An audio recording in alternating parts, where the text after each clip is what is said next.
Yang saya ketahui mengenai Republik ini dan dunia itu 99% tidak saya omongkan. Yang saya ketahui mengenai proklamasi, yang saya ketahui mengenai dana revolusi, yang saya ketahui mengenai wali amanah, yang saya ketahui mengenai banyak hal di tempat ini, di negeri ini tidak saya omongkan karena harus bijaksana. Kalau saya ngomong sesuatu harus menjadi kemaslahatan, harus menjadi kegembiraan bersama. Maka saya tidak bisa berbuat apa-apa kepada Republik ini. Kenapa? Karena definisi mereka terbalik, hampir terbalik sama saya. Apa yang bagi mereka maju, bagi saya tidak maju. Apa yang bagi saya maju, bagi mereka mandek. Apa yang bagi saya baik, bagi mereka buruk. Apa yang bagi mereka baik, bagi saya buruk. Bagaimana mau menolong? Saya tidak bisa menolong apa-apa. Kalau Anda disuruh sholat terus sholat, bukan kedaulatan peristiwanya, tapi ketaatan. Dan kalau ketaatan tidak kepada kiai, ketaatan tidak kepada Cak Nun, ketaatan kepada Allah dan Rasulullah. Ngapa taat karo aku? Mau aku kok taati? Engko kon diadili di depan pintu surga dan neraka. Ini saya karena taat sama Ainun. Ndi Ainun? Wow, dicelok aku, susah saya. Direpoti anggar wong karena taat kepada Cak Nun. Mau aku repot aku. Wong aku dhewe gurung karuan mlebu swarga adane.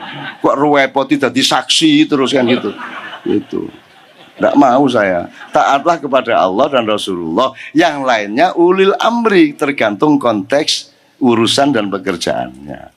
Dan di situ enggak pakai atiu. Yang pakai atiu langsung eksplisit itu Allah dan Rasulullah. Atiullah wa atiur Rasul wa ulil amri minkum. Kalau pakai kalimat wajar dalam sastra yang wajar, atiullah war rasul wa ulil amri.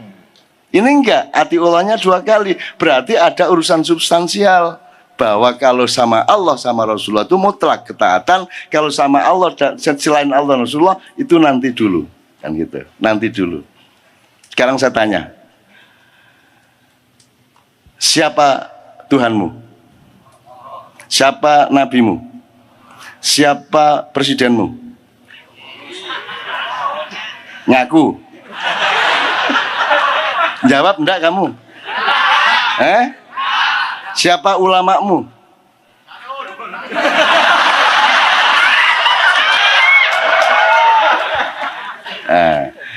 Jadi sudah, jangan. Kalau Allah Rasulullah enggak apa-apa diomongkan, selain itu enggak usah Anda omongkan. Anda mengakui presiden atau tidak itu urusan hatimu, tidak usah menjadi urusan dengan tetanggamu. Karena kamu jangan mencari kemudorotan di mana-mana. Yang cukup syahadatnya syahadatain saja, ndak usah syahadat ya. Jadi bersaksi atas semua. Aku bersaksi ini adalah daun, aku bersaksi ini adalah lampu.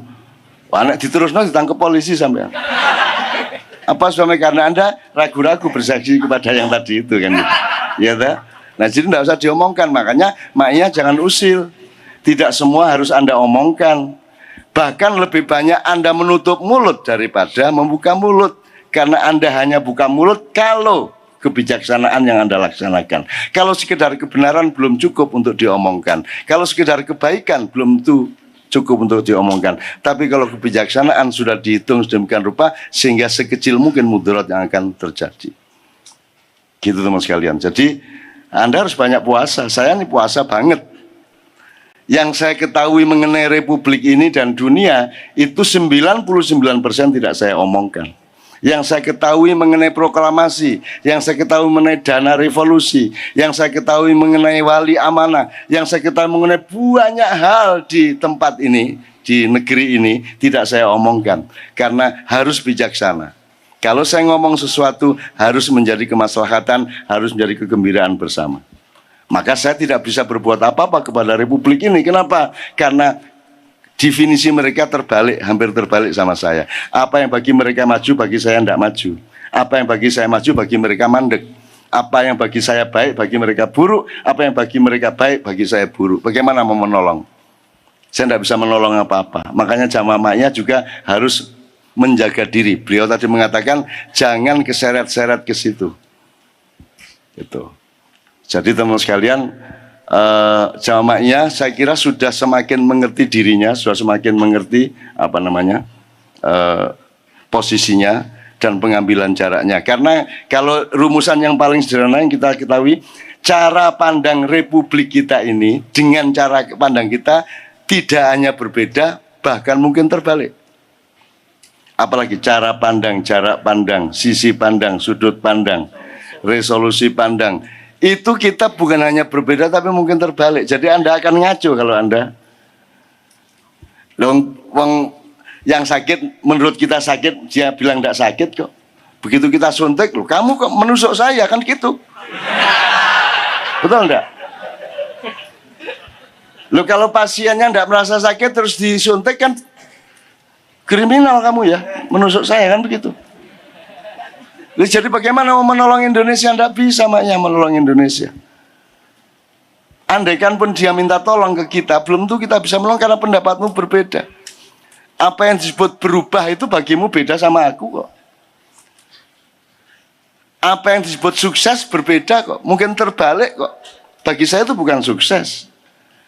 Apa yang kamu sebut hina dan mulia terbalik. Jadi tidak bisa saya tolong. Maka jangan pernah menganggap saya turut campur kepada apapun di Indonesia. Saya tidak pernah turut campur dan saya tidak ngomong apapun kepada Republik Indonesia. Aku ngomong kepada cucu-cucuku yang aku cintai. Aku ngomong kepada anak-anakku yang aku cintai. Kalau ada yang memotong-motong omongan saya terus disebar di medsos sehingga saya nanti ditimpa oleh proyek yang namanya desakralisasi MH yang dilakukan oleh buzzer-buzzer bayaran, ya. Itu menguntungkan saya karena itu adalah ujian untuk tetap mencintai kalian semua. Sebenci apapun kalian kepadaku, kalian lempar batu ke saya, kalian lempar api kepadaku, jangan lupa bahwa begitu sampai kepadaku, dia menjadi rezeki. Begitu sampai menimpaku, dia menjadi barokah. Wa ma romaita idh romaita walakinnallaha roma. Silakan. Kamu melempar kejahatan kepadaku, silakan, tidak ada masalah. Tapi begitu sampai kepadaku, malaikat sudah mengambil alihnya insya Allah. Dan begitu sampai, tai tadi menjadi buah. Nah kalau tak balas saya lempar buah, begitu sampai ke mulut jadi tai. Ayo. Maka saya tidak pernah melempar. Saya tidak pernah melempar orang. Ada seorang orang yang disebut waliullah di Jawa Timur. Dia minum bir hitam tiap malam di kafe-kafe.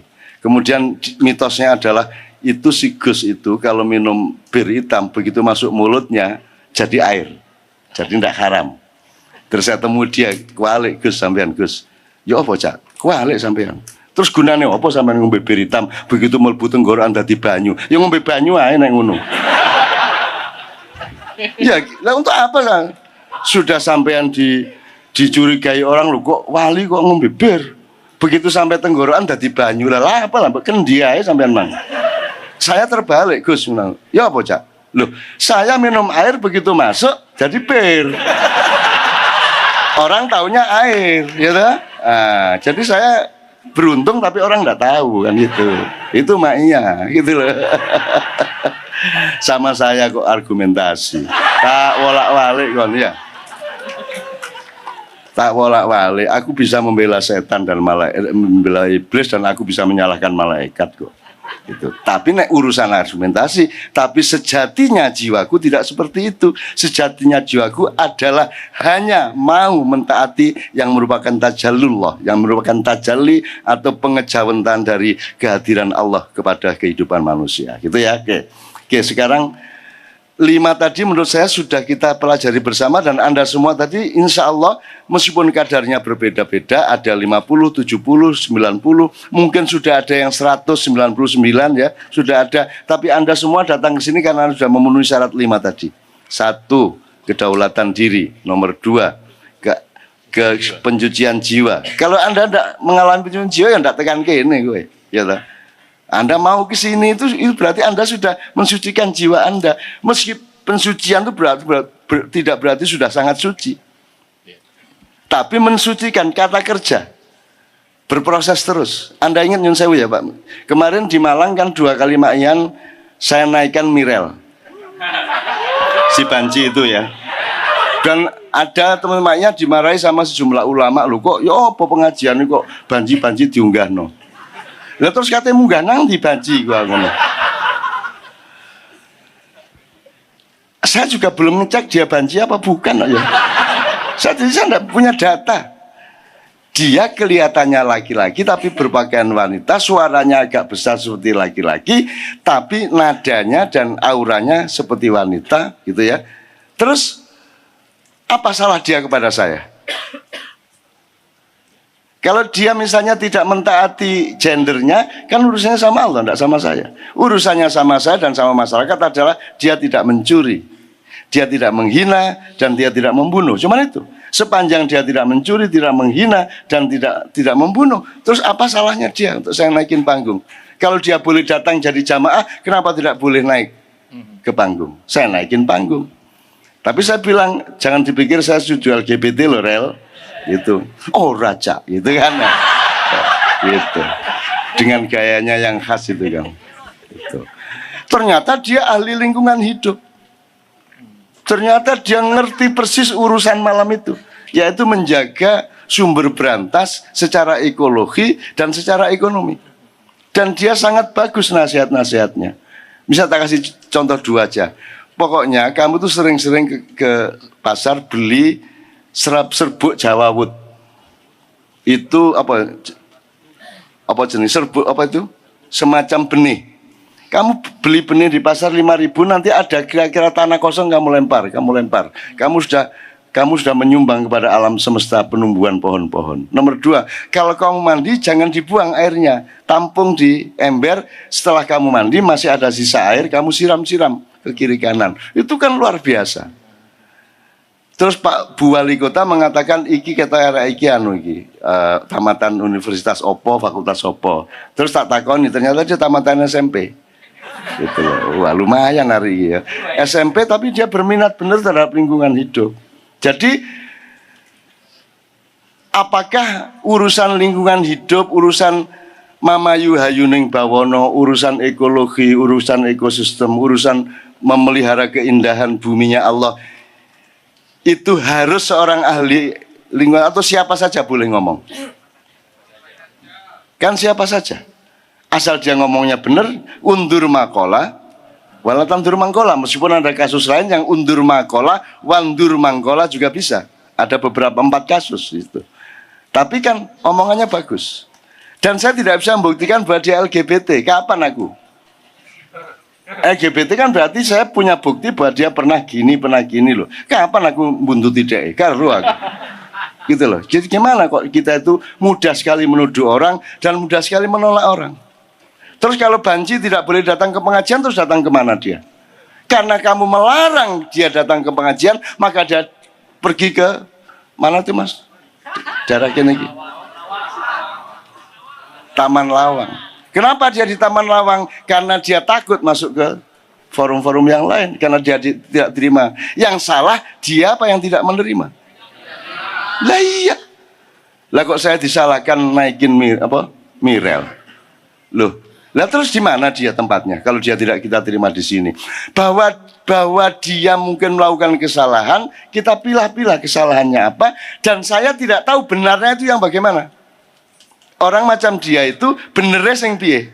Apa dia kembali jadi laki-laki padahal jiwanya wanita, ataukah dia seperti Dorjo langsung jadi wanita dan operasi? Yang mana yang benar? Wallahu a'lam. Hunsa bahasa Arabnya. Dan itu urusan Allah, itu namanya anomali. Anomali itu berarti tidak ada teorinya. Maka dia urusan Allah langsung. Maka real saya doakan, saya tidak tahu yang baik bagimu bagaimana. Saya tidak tahu masa depanmu seharusnya bagaimana. Saya tidak punya teori karena kamu ini anomali dari ciptaan Allah, ya. Dan kamu menjadikan itu bukan karena kamu terpengaruh seperti LGBT di Jakarta, tapi karena alamiah kamu seperti itu. Kamu orang desa kok. Gitu loh. Maka yang saya doakan untukmu adalah kamu ditunjukkan oleh Allah dan dibimbing untuk menemukan yang terbaik bagi Allah dan bagi kamu. Menurut dok, itu bisanya saya. Kalau menolak, apa yang saya tolak? Bagaimana saya bisa menolak? Setan aja saya tidak berani nolak kok. Emang setan menciptakan dirinya sendiri? Emang iblis menciptakan dirinya sendiri, terus iblis menciptakan dirinya sendiri dan sengaja jelek gitu? Ya tidak ada lah. Dia bikinan Tuhan juga kan, Tuhan punya strategi juga mengenai iblis. Maka setan, kalau saya sholat sekali-sekali saya imam, setan tak persilakan ini anak kata sholat mesisan. Lah bagus tak kalau sholat ikut, kalau setan ikut sholat. Lah bagus dah Mas. Meskipun ya enggak ada yang mau gitu. Tapi kan saya enggak salah. Daripada ayo softnya dirapatkan supaya enggak diisi setan. Nah, setan yang guyu cekikian. Gobloke.